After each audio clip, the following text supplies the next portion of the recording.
এ নিয়ে আলোচনার জন্য স্টুডিওতে আছেন আয়েশা সিদ্দিকা সামিয়া। যাচ্ছি তার কাছে। সামিয়া, আপনাকে স্বাগত জানাই। সামিয়া, হামের যে মৃত্যু সেটি ৩০০ ছাড়িয়েছে ইতিমধ্যে এবং প্রতিদিনই হাজারের উপর শিশু ভর্তি হচ্ছে। এই মুহূর্তে কি পরিস্থিতি?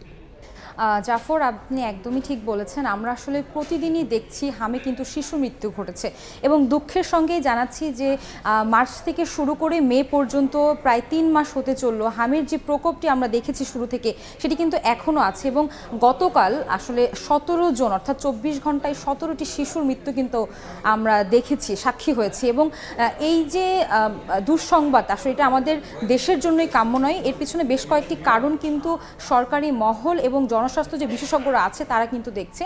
শুরুতে যদি একটু আমরা বলি যে এই বিগত সময়ের আমরা যদি একটু দেখি যে বিগত সময়ে কিন্তু যে হামের মৃত্যুর যে পুরো চিত্রটা আছে সেটা যদি একটু দেখি যে আজকে গত ২৪ ঘন্টায় এখন পর্যন্ত ৬ জন শিশুর মৃত্যু হয়েছে এবং এখন পর্যন্ত অর্থাৎ মার্চ থেকে ১৫ মার্চ থেকে আসলে এই গণনাটি শুরু হয়। সরকারি পক্ষ থেকে স্বাস্থ্য মন্ত্রণালয়টি করে থাকে এবং এখন পর্যন্ত কিন্তু মোট প্রাণহানি হয়েছে ৩১৭ জন শিশুর।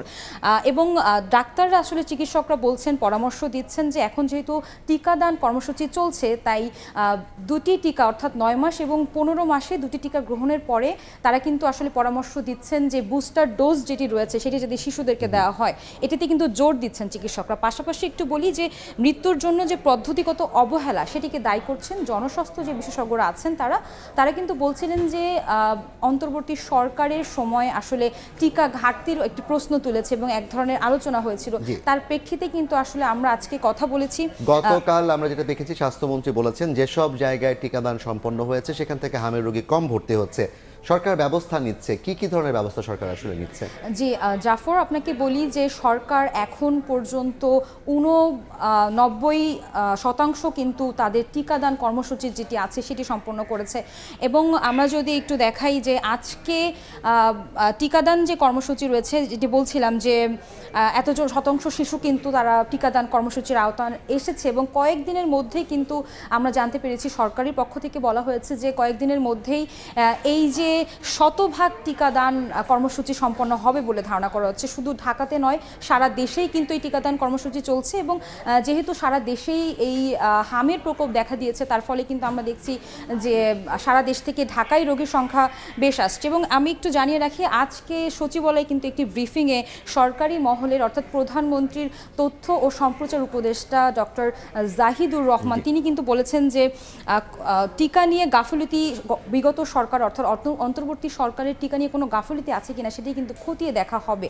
এবং তিনি এটিও নিশ্চিত করেছেন যে কয়েকদিনের মধ্যে যে ১০০% টিকা কর্মসূচি রয়েছে সেটি কিন্তু সম্পন্ন হবে এবং সারা দেশের যে শিশুরা রয়েছে, জাফর আপনি আসলে মাত্রই বললেন যে যেই এলাকায় টিকাদান কর্মসূচি চলেছে সেখান থেকে শিশু কম আসছে। এক্ষেত্রে একটু জানিয়ে রাখি যে টিকা প্রদানের ৪ সপ্তাহ পরে কিন্তু আসলে শিশুদের শরীরের মধ্যে টিকার যে কার্যকারিতা আছে সেটি কিন্তু পাওয়া যায়। তাই একদম ১ সপ্তাহের ভেতরে আমরা আসলে সেই স্থান থেকে রোগী কম পাবো সেটা আসলে সায়েন্টিফিক্যালি বলাটা একটু কষ্টসাধ্য। ধন্যবাদ সামিয়া আপনাকে। আমাদের সঙ্গে যুক্ত ছিলেন সামিয়া, জানাচ্ছিলেন হাম নিয়ে আজকের দিন এবং সর্বশেষ যেই মৃত্যু কিংবা অসুস্থ হয়ে হাসপাতালে ভর্তির সংখ্যা সে বিষয়ে বিস্তারিত।